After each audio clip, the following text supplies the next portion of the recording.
Remaja sekolah menuju satu ikatan bersaudara, bersatu menjulang keamanan negara, menjayakan ilmu iman dan amal.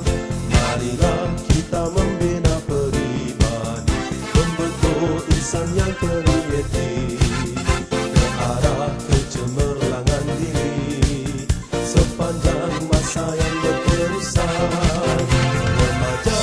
Sambutlah cabaran menjadi bangsa Malaysia, maju dan cemerlang, remaja berwawasan.